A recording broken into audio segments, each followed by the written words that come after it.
meus queridos, como é que vocês estão? Todos bem? Eu espero que sim. Eu sou Leide Evangelista, professora de Língua Portuguesa e de Literatura pela Rede Municipal de Uberlândia. Eu vou fazer agora os procedimentos de biossegurança, passando meu álcool gel, retirando a minha máscara e colocando em um lugar seguro. Essa é a nossa primeira aula desse 7º período. Nós estivemos juntos lá no 6º período e agora continuaremos aqui. O tema da nossa aula de hoje é a empatia e a literatura. Mas o que é a empatia? Bom, empatia significa a capacidade psicológica para sentir o que sentiria uma outra pessoa se estivesse na mesma situação. É tentar compreender os sentimentos, as emoções, procurando experimentar o que o outro indivíduo também sente. A empatia leva as pessoas a ajudarem umas às outras. Está intimamente ligada ao altruísmo, que é esse amor, esse interesse pelo próximo, e também a capacidade de ajudar. E olha só, pesquisadores de Nova York encontraram evidências de que a ficção literária melhora a capacidade do leitor em entender o que os outros estão pensando e estão sentindo. Emanuele Castanho, que é um psicólogo social, e o doutorando David Kidd realizaram 5 estudos com gêneros diferentes de leitura. Os livros de ficção, ficção literária, não ficção ou nenhum tipo de leitura. Depois que eles terminaram de ler os trechos atribuídos a eles, os participantes, os leitores, passaram por testes que medem a capacidade de inferir e de compreender pensamentos e emoções de outras pessoas. Os pesquisadores concluíram, descobriram uma diferença muito significativa entre os leitores de ficção literária e aqueles que não leram nada ou leram outro tipo de ficção. Quando os participantes do estudo leram a não ficção ou não leram nada, os resultados foram inexpressivos, quase que não teve nenhum resultado. No entanto, quando eles leram a ficção literária mesmo, os resultados dos testes melhoraram. Ou seja, a capacidade de empatia desses leitores melhorou, aumentou, eles se tornaram capazes de compreender melhor o outro. E isso por quê? Porque a literatura, ela trabalha com todas essas questões. E o texto que a gente vai ler hoje mostra um pouco sobre essa necessidade de se olhar verdadeiramente para o outro.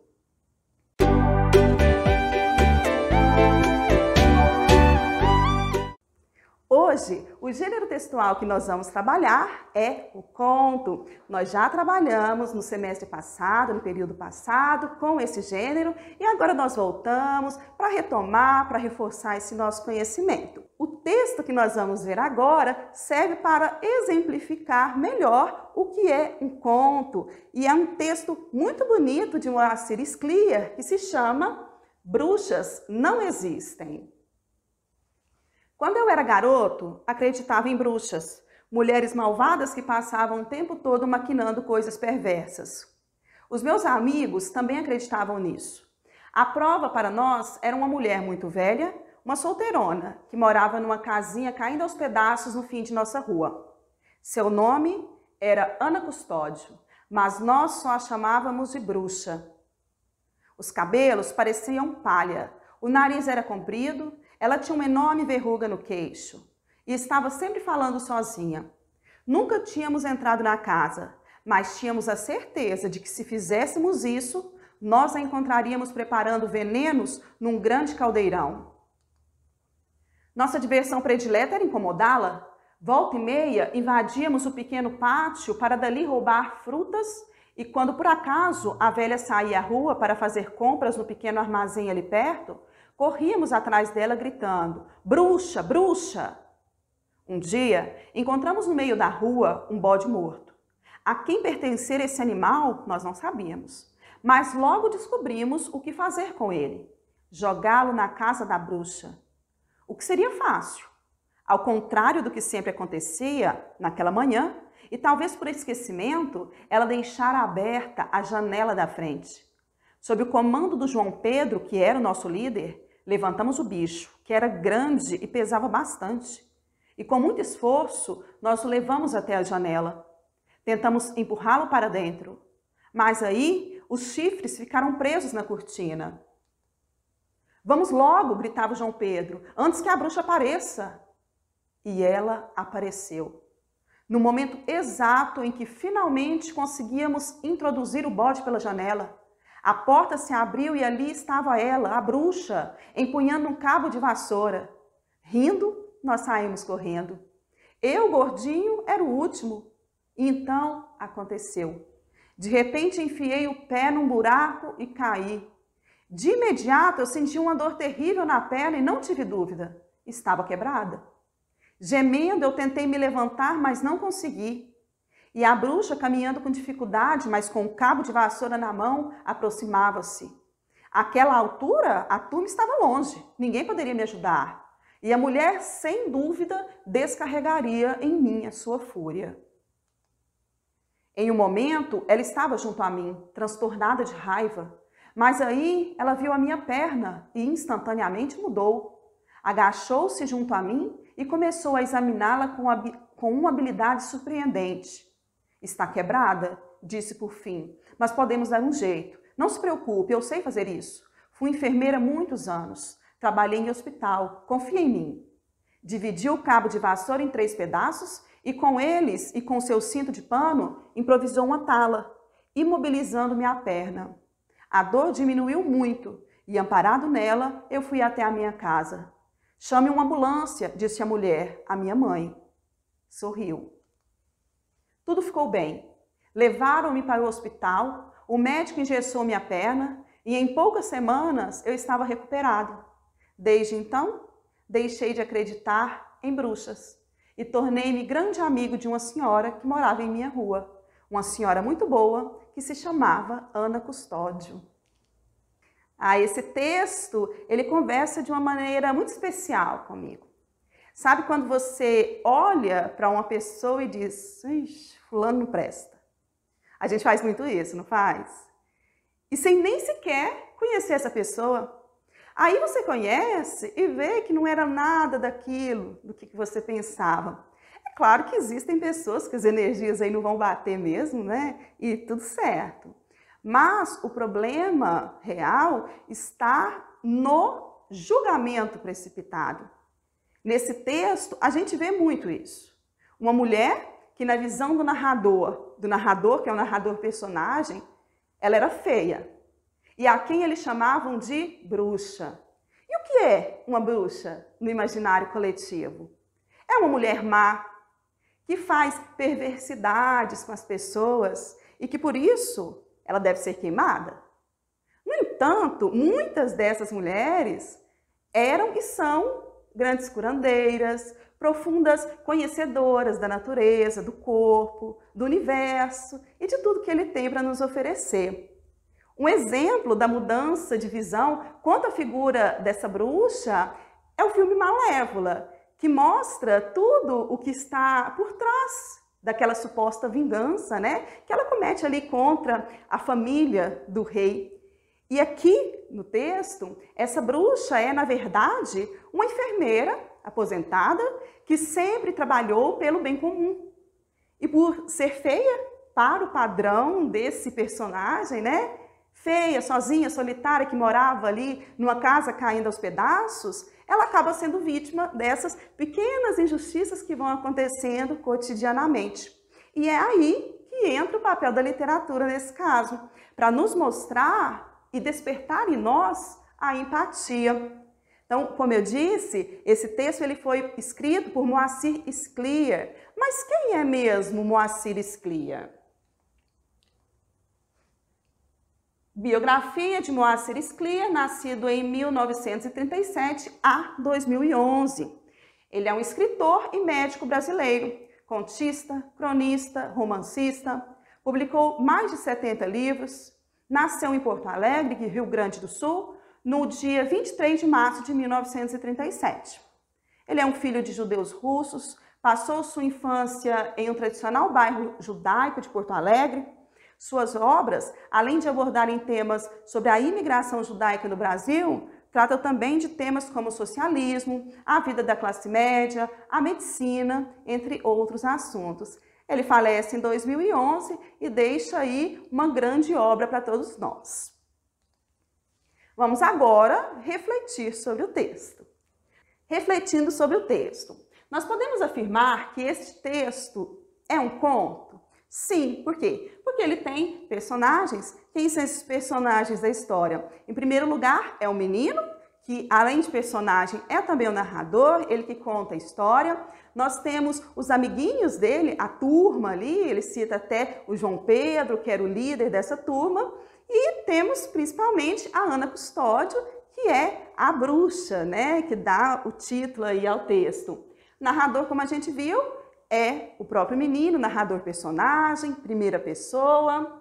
O tempo, ele não segue cronologicamente, ou seja, com datas, com horários específicos. É mais um tempo que acontece ali internamente e a gente consegue perceber ao longo do texto, de acordo com as ações desses personagens. O espaço é o bairro ali também onde eles moravam e especialmente a casa e o jardim da bruxa. Qual é o enredo? O enredo é tudo o que acontece dentro do texto. Toda essa história em que ele pega lá, em que eles pegam um bode, colocam dentro da casa da bruxa, a bruxa chega, o menino quebra a perna, tudo isso acontece ali. Qual é o conflito? O conflito é justamente o fato de eles quererem, a todo custo, invadir a casa dessa mulher para maltratá-la de alguma maneira. Sobre a estrutura do texto. A introdução é o início lá, né? Como a gente já sabe, onde já é apresentado esse conflito que nós falamos, onde os meninos são apresentados, onde a gente percebe onde que está acontecendo a situação, que é ali no bairro, próximo de onde eles moravam. O desenvolvimento é todo o corpo do texto. O clímax é o momento de maior tensão. Qual que é o momento de maior tensão? Quando esse menino, que é o narrador, ele quebra a perna, enfia a perna ali no buraco, né, e acaba quebrando essa perna. E aí ele fica naquele desespero, né, pensando que essa mulher vai vir e vai descontar toda a sua ira, sua fúria nele. Mas vem um desfecho, que acontece justamente o contrário daquilo que ele estava imaginando, né? Então, essa mulher vem para ajudá-lo, era uma mulher que tinha sido enfermeira por muito tempo, né? E acaba ajudando esse menino a sair dali, já leva o menino para casa e tudo se resolve. Ao final, eles se tornam grandes amigos. Número 2. O texto apresenta figuras de linguagem? Identifique algumas delas.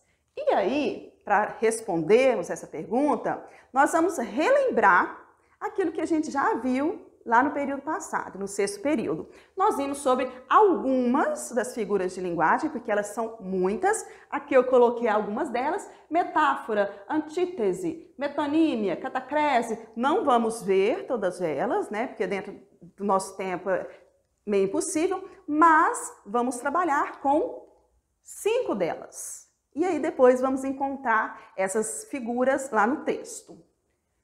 Metáfora. O que é a metáfora? É uma figura de linguagem em que se encontra uma comparação implícita. Ou seja, existe uma comparação, mas não tem um conectivo ali. Por exemplo, eu sou uma fera. É uma comparação entre eu e fera, mas não existe nada para conectar, como temos na comparação, para vocês entenderem melhor. Figura de linguagem caracterizada pela analogia explícita entre termos de um enunciado. Então, comparação é uma comparação. Como exemplo de comparação, pegando aquele mesmo exemplo da metáfora, eu estou brava como uma fera. Existe também a comparação aí entre eu e uma fera, mas nós temos o como. Eu estou brava como uma fera. Então, seria esse como é o conectivo que nós não temos na metáfora, mas temos na comparação. A hipérbole é uma figura de linguagem que consiste no exagero das ideias. Eu chorei um rio de lágrimas por fulano. Tudo bem, a gente pode chorar, nem deveria, na verdade, mas chora, mas não é assim um rio de lágrimas, né? É um exagero que nós damos o nome de hipérbole. Eufemismo é uma atenuação das ideias. Por exemplo, fulano foi morar com Deus, fez a grande viagem. Em vez de a gente usar aquela palavra mais forte, né, o morrer mesmo, a gente dá uma suavizada nessa frase. Isso é o eufemismo. A prosopopeia ou personificação é a atribuição de características humanas a objetos, a animais, a seres inanimados também, no geral. Agora, eu peguei aqui algumas frases, não são exatamente frases que estão lá no texto, mas são inspiradas na história, tá? Para a gente analisar e encontrar essas figuras de linguagem. Vamos lá. Letra A. Os cabelos eram iguais à palha. Nós temos aqui uma comparação entre os cabelos e palha. Temos o conectivo para ligar? Temos. Iguais a. Então, se eu tenho uma comparação e o conectivo, nós temos uma comparação. Letra B. Os cabelos eram palha. Aqui também existe uma comparação entre o quê? Cabelos e palhas. No entanto, aqui não existe o conectivo. Vai direto, né? Uma comparação que é já feita de uma maneira direta. Então, nesse caso, já não é mais uma comparação apenas, é uma metáfora. Letra C. O bode morto pesava mais do que um trem. O trem, para nós aqui mineiros, pode significar qualquer coisa, né? Mas nesse caso aqui é o trem de ferro mesmo. Então, é possível que um bode morto ele pese tanto quanto um trem de ferro? Não, né? É uma força de expressão ali que os meninos poderiam ter usado para mostrar que realmente aquilo estava muito pesado. Mas é um exagero. A esse exagero nós damos o nome de... Isso mesmo, hipérbole. Letra D. Fui enfermeira a vida toda. É possível alguém ser enfermeira a vida toda, desde que nasceu até morrer? Não, né? A gente pode ser ali naquele período de trabalho, né? Por algum tempo, por muito tempo, inclusive, mas a vida toda não. A vida toda também é um exagero, e exagero é mesmo o quê? Hipérbole. Letra E. Depois que eu conheci a bruxa, eu passei até a achá-la bonitinha. Então, aqui é uma maneira de atenuar, já que os meninos achavam ela muito feia. Mas depois que fez amizade, até que a coisa melhorou. Então, aqui, se essa maneira de atenuar, de suavizar uma fala, nós chamamos de eufemismo. E letra F. O grande caldeirão sorria assustadoramente. Sorrir é uma característica de quem? De seres humanos, né? Então, eu estou atribuindo uma característica humana a um ser que é inanimado. Portanto, nós temos aqui a figura de linguagem conhecida como personificação ou prosopopeia.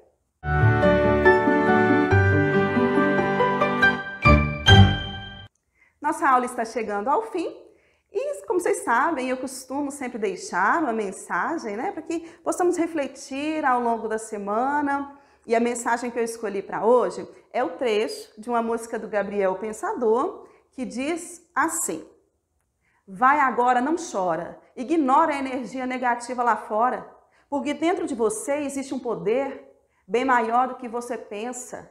Vai atrás da recompensa. E se houver inveja, se ouvir ofensa, você responde com a força do perdão e aumenta a sua crença a cada vez que ouvir um não. Porque todo não esconde um sim. Ainda é só o começo, vá até o fim.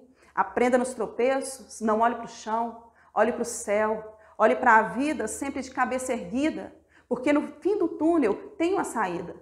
Mesmo quando você não consegue ver a luz, feche os olhos que uma força te conduz. Vá em frente, vai seguro, faz um furo nesse muro que o escuro se esclarece.